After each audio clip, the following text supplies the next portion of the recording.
maliban po sa mga namamasyal, nakita natin itong isang cruise ship. Ayun na dumaong dito. Ang ganda niya, tsaka ang laki niya mga kababayan. Tingnan nyo.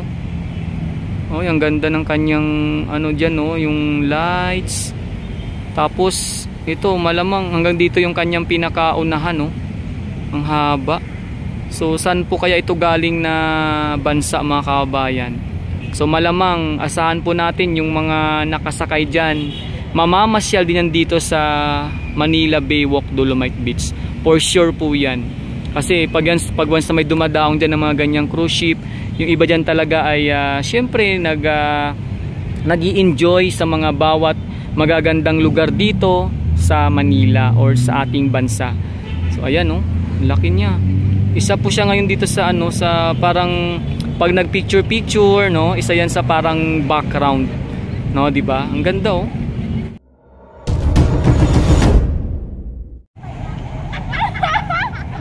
Magandang araw mga kababayan, welcome muli sa aking channel. Ito nga pala si Daddy D. Ito po yung ating update dito sa Manila Baywalk Dolomite Beach. Ayan, ngayong hapon po dito sa ating pagbibigay or papapakita ng kaganapan. Heto talagang makikita natin na nag-i-enjoy yung ating mga kababayan, lalo na sa may dalampasigan, Ayan, mapapansin niyo mga kababayan yung kalangitan nagkukulay gold or ginto, kahit medyo makulimlim or maulap. So ayan po yung ating mga kababayan na ini-enjoy yung viewing or paglalakad-lakad dito sa may dalampasigan na napakaganda nating Manila Baywalk Dolomite Beach. Grabe yung yung dagat, parang alam mo yung parang pinlansya mga kababayan ko. Napakatahimik at maalumanay, walang masyadong alon, tapos napaka maaliwalas ng paligid, lalong-lalo na yung panahon, kahit medyo makulimlim, madilim, pero kitang-kita natin kung gaano kaganda ang viewing dito sa Manila Baywalk Dolomite Beach. At isa po sa napansin natin mga kababayan, dito po sa may side na to, maliban po sa mga namamasyal, nakita natin itong isang cruise ship. Ayun na dumaong dito. Ang ganda niya, tsaka ang laki niya mga kababayan. Tingnan nyo. Ang ganda ng kanyang dyan, yung lights.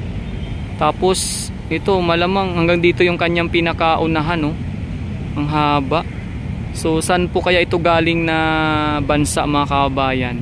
So malamang asahan po natin yung mga nakasakay dyan, mamamasyal din dito sa Manila Baywalk Dolomite Beach. For sure po yan.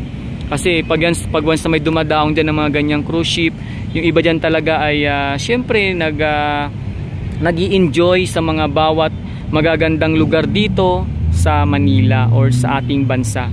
So ayan, laki niya. Isa po siya ngayon dito sa sa parang pag nag-picture, isa yan sa parang background, di ba? Ang ganda, tingnan niyo po, ang daming doon, pag napupunta doon sa may side na yun, napapatingin doon. So yan po, mga kababayan ko. At syempre, ang Manila Baywalk Dolomite Beach talaga natin, talagang mapabata or mapamatanda ay mag-i-enjoy talaga dito sa pamamasyal, lalong-lalo na pag umaga.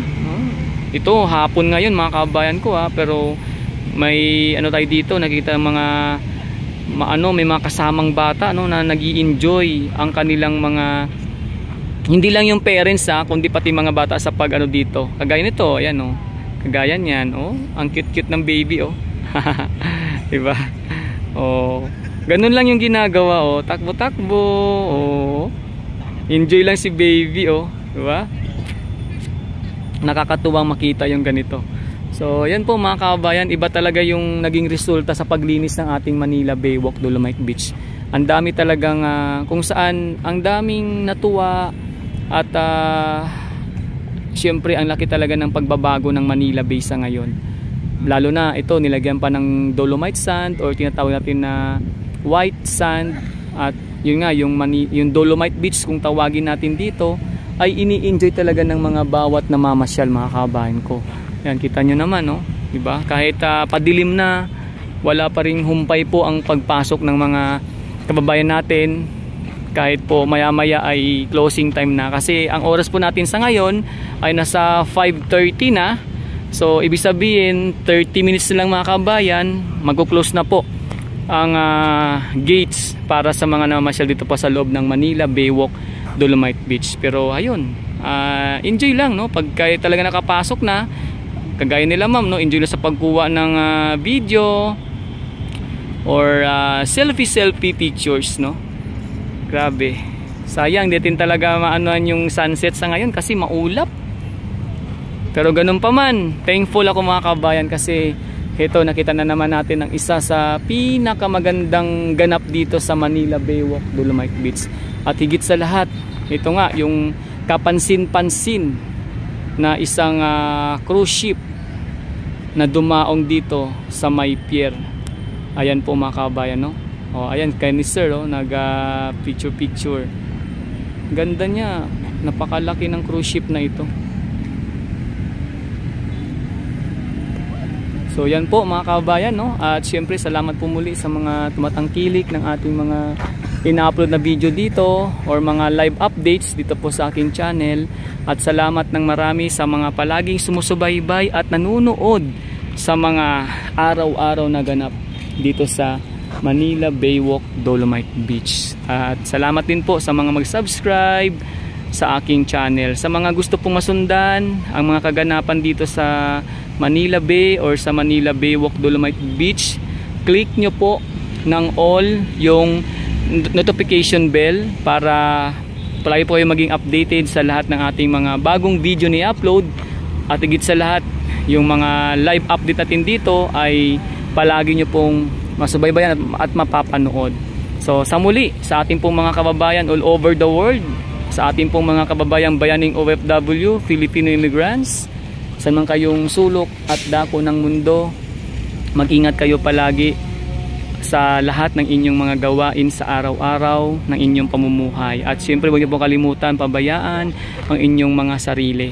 At dito po sa ating bansang Pilipinas, Luzon, Visayas at Mindanao, salamat po sa inyong suporta at palaging panonood ng ating mga ipinapakitang ganap dito sa Manila Baywalk Dolomite Beach. Talagang napakaganda talaga. Ang laki ng pinagbago, ang daming natuwa sa pagbabago ng Manila Bay. So, yun nga po, no? Talagang sundan pa natin mga kabayan ang bawat magiging ganap dito at patuloy po nating antabayanan kung ano pa yung mga magbabago or mangyayari sa ating napakaganda ngayong Manila Baywalk Dolomite Beach. So, hanggang sa muli mga kabayan ko, ito nga pala si Daddy D. At syempre, mabuhay po ang Pilipino, mabuhay ang Pilipinas. God bless us all. Maraming salamat po at ingat po tayong lahat mga kababayan.